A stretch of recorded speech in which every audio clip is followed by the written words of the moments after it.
नमन करता हूं। इतना सुंदर कार्यक्रम रखा, इसके लिए मैं विद्यालय प्रशासन को बहुत बहुत बधाई देना चाहता हूं। जिन बच्चों ने प्रस्तुतियां दी उन बच्चों को भी मैं बहुत बहुत बधाई देना चाहता हूं। बहुत ही, क्योंकि मैं अपने राजकीय सेवा के दौरान विभिन्न जिलों में अलग अलग स्कूलों में कार्यक्रमों में, प्राइवेट स्कूलों में कार्यक्रमों में भी जाने का मौका मिला है। तो आज का जो ये कार्यक्रम है किसी भी दृष्टि से उन प्राइवेट स्कूलों के कार्यक्रमों से कम नहीं है, उनसे अच्छा ही है। तो एक अच्छी शुरुआत की गई है, हमारे जो बच्चे हैं उनको मंच मिल रहा है, इसके लिए आप वास्तव में बधाई के पात्र हैं। इसके अलावा मैं इस बात के लिए भी आपको बहुत बहुत शुक्रिया अदा करना चाहूंगा कि इसी स्कूल में जैसे आप लोग पढ़ रहे हैं, मैं भी आज से 30 साल पहले इसी स्कूल से पढ़ के निकला था। जो 5वीं की कक्षा है मैं यहीं से पास करके निकला है।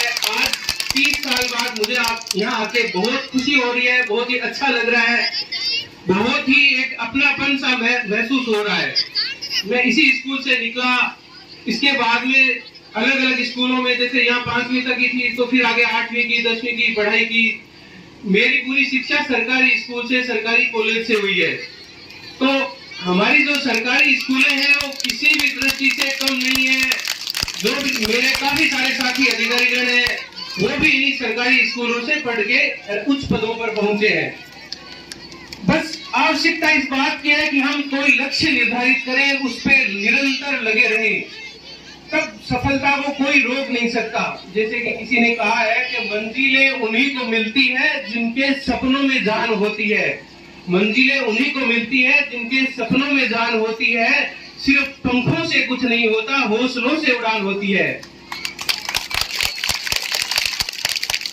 इसलिए ऐसा कुछ नहीं है कि ये इंटेलिजेंट है या ये कमजोर है, इसके परसेंटेज कम नहीं है। जो भी काफी सारे ऐसे लोग हैं जो IAS IPS बने हैं, जो 2nd डिवीजन की या 3rd डिवीजन से पास हुए हैं। बस आप लोगों को अपना लक्ष्य निर्धारित करना है, उस पे चलते रहना है। दूसरा, हमारे जो पेरेंट्स हैं उनका मोटिवेशन जरूरी है लगातार, क्योंकि कई बार हम तैयारी करते हैं तो असफलताएं भी मिलती है, कई बार आदमी टूट भी जाता है। तो ऐसे मौके पर हमारे परिवार के हैं या हमारे साथी है, उनसे मोटिवेशन मिलता रहता है, तो सफलता मिलने से कोई रोक नहीं सकता। मैं खुद के अनुभव से ही बताता हूँ। मैं जब तैयारी करता था, यहाँ से शुरू में 2 बार 3 बार इंटरव्यू किए, असफलता भी मिली, लेकिन हमारे परिवार, जैसे मेरे पिताजी है, मेरे माताजी है या मेरे साथीगण है या जो भी मेरे से मिलने वाले, सब पॉजिटिवली ये कहते थे आप लगे रहो, तुम लगे रहो, सफलता मिलेगी। तो इस तरह से मतलब बीच में नहीं छोड़नी। एक बार जिस रास्ते पे चल पड़ेंगे उस पे सफलता तभी मिलेगी जब हम उस पे निरंतर लगे रहेंगे। जैसे कई बार ऐसे रूमर्स में सुनते हैं कि तैयारी करने में आर्थिक व्यवस्था या कुछ ऐसी चीजों की भी मैं सुनने में, लेकिन ऐसी कोई बाधा कभी नहीं आती। यदि किसी ने लक्ष्य बना लिया है तो हर रास्ते अपने आप निकलते जाते हैं। IAS और RS की तैयारियों के लिए जयपुर में, दिल्ली में काफी सारे ऐसे सामाजिक संस्थान हैं जो प्रतिभाशाली बच्चों हैं उनको वहां रहने की, रुकने की, कोचिंग की सारी फैसिलिटीज फ्री प्रोवाइड करा रहे हैं। बस वहां तक उन बच्चों को अपने को पहुंचाना है। अपने गांव के ज्यादा से ज्यादा बच्चों को उच्च पदों पर, चाहे IAS की परीक्षा हो चाहे RS की परीक्षा हो, वहां तक पहुंचाना है। ये हम सब लोगों के सहयोग से ही संभव हो सकता है। हमारे गांव में प्रतिभाओं की कमी नहीं है। उन जो प्रतिभाएं जो डिजर्व कर रही है जिस पद के लिए, वहां तक पहुंचे, ये हम सबको सुनिश्चित करना है। बच्चों को पढ़ाई बीच में नहीं छोड़वानी है। जैसा अभी आप लोगों ने सुना होगा, राजस्थान सरकार ने 1200 स्कूलें इंग्लिश माध्यम की घोषित की है, अंग्रेजी माध्यम की सरकारी स्कूलें। तो ये एक तरह से जो बदलाव आ रहा है, इस तरह से हमें बच्चों को उन अंग्रेजी माध्यम की जो स्कूलें हैं उनमें भी भेजना है धीरे धीरे। जैसे यहाँ से पढ़ के निकले, उसके बाद में अभी सरपंच साहब बता रहे थे सेरेरा में भी हम प्रयास कर रहे हैं वो अंग्रेजी मीडियम की स्कूल खुलवाने का। जो भी 5000 से अधिक पॉपुलेशन का गांव है वहां पे अंग्रेजी माध्यम की स्कूलें शुरू की जा रही है। अब अंग्रेजी माध्यम की मैं बात इसलिए करना चाह रहा हूँ क्योंकि मैं खुद हिंदी मीडियम से पढ़ा हूँ। हिंदी माध्यम की कुछ चीजें ऐसी है, जैसे IAS का एग्जाम है उसमें 1000 पद होते हैं, उसमें 900 950 लोग वो सिलेक्ट हो जाते हैं जो अंग्रेजी माध्यम के स्कूलों में पढ़े हैं। बाकी हम लोगों को कितने पद मिल पाते हैं? फिर 50, तो कितना कंपटीशन हो जाता है उन 50 पदों पे। सारे जो हिंदी भाषी राज्य है उन सारे, पूरे देश का एग्जाम है, सारे जो हिंदी भाषी राज्य है उन सब का कंपटीशन होता है। इसलिए अपने बच्चों को इंग्लिश की पढ़ाई भी शुरू से जरूरी है, क्योंकि जब एग्जाम जो दे रहे हैं उसकी डिमांड ही इंग्लिश है। उसमें काफी अच्छे अच्छे पद है, मैं आपको बताना चाहूंगा। जैसे आईएएस की परीक्षा जो होती है उसमें सबसे छोटा पद होता है कलेक्टर का। शुरुआत में उसको कलेक्टर लगाते हैं, लेकिन जैसे जैसे उसका प्रमोशन होता है उसको सचिव वगैरह बनाते हैं। जैसे आपको उदाहरण के लिए बताना चाहूँ, जैसे रक्षा मंत्रालय में ज्वाइंट सेक्रेटरी है जो आईएएस बैठता है, तो पूरी की पूरी जैसे सेना, ज्वाइंट सेक्रेटरी नेवी, वो पूरी की पूरी नेवी है उसको देखता है। मतलब जो आपका ब्रिगेडियर जनरल वगैरह सब उसके अंडर में होते हैं। इसी तरह से जैसे ज्वाइंट सेक्रेटरी आपके थल सेना का बैठता है, उसके पूरी की पूरी थल सेना उसके अंडर में होती है। तो आप सोचिए कितना, मतलब कहाँ पहुंच जाते हो आप 1 मिनट में।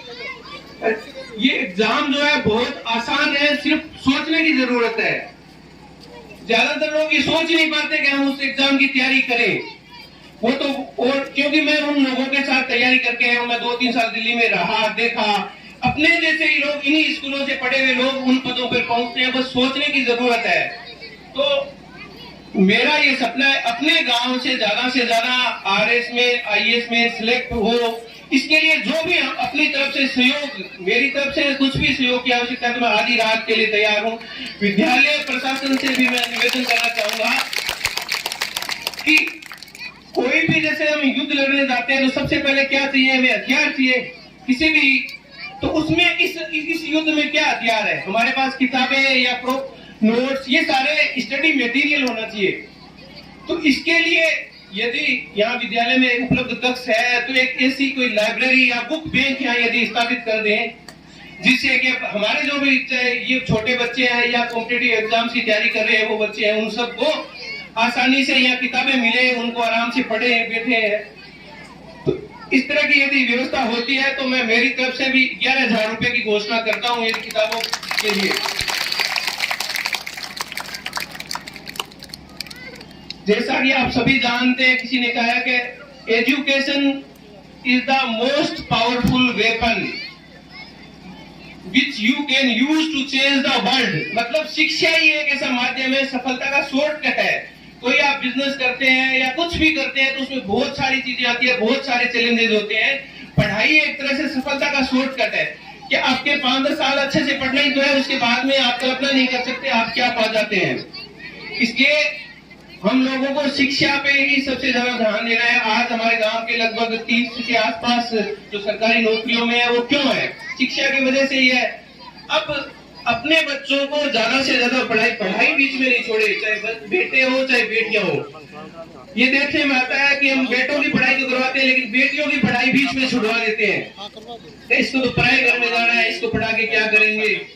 लेकिन जितनी बेटे की पढ़ाई जरूरी है उतनी ही बेटी की पढ़ाई जरूरी है। बेटी को भी पढ़ाओगे तो वो भी तो दूसरे घर में जाएगी तो आप ही का तो नाम रोशन करेगी, अपने ही गांव का नाम रोशन करेगी।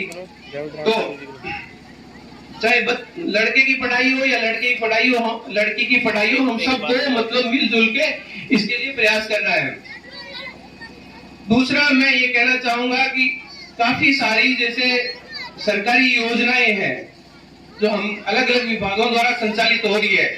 कोई जरूरी नहीं हमें सरकारी नौकरी करनी है, उसके बाद में उन योजनाओं का फायदा उठा के हम उद्यमिता के क्षेत्र में भी जा सकते हैं। जो बच्चा नौकरी करना चाहे अच्छी बात है, नहीं तो फिर आप छोटा मोटा कोई बिजनेस स्थापित करके दूसरे लोगों को, काफी सारे लोगों को रोजगार दे सकते हैं। राजस्थान सरकार ने एक योजना है जिसमें 10 करोड़ तक का लोन दिया जा रहा है, मुख्यमंत्री लघु उद्योग प्रोत्साहन योजना। ये जिला उद्योग केंद्र के माध्यम से संचालित होती है। तो इस तरह की योजनाओं का भी हमें ज्यादा से ज्यादा फायदा उठाना है। हमारे खुद के विभाग के द्वारा एक योजना है जिसमें 1 करोड़ तक का लोन हम देते हैं सिर्फ महिलाओं के लिए। इसमें 30% तक की सब्सिडी भी मिलती है। तो इस तरह की जो सरकारी योजनाएं हैं इनके ज्यादा से ज्यादा फायदा उठाना चाहिए हम लोगों को। अंत में मैं शाला परिवार का एक बार पुनः बहुत बहुत आभार व्यक्त व्यक्त करना चाहूंगा। आपने मुझे ये बुलाया, मेरी बातों को सुना, मुझे मान सम्मान दिया। लगभग 30 साल बाद मुझे ये आप लोगों के जो हमारा गुरुजन है या प्रिंसिपल में, मैं इनकी वजह से मुझे यहाँ आने का अवसर मिला। धन्यवाद। जय हिंद।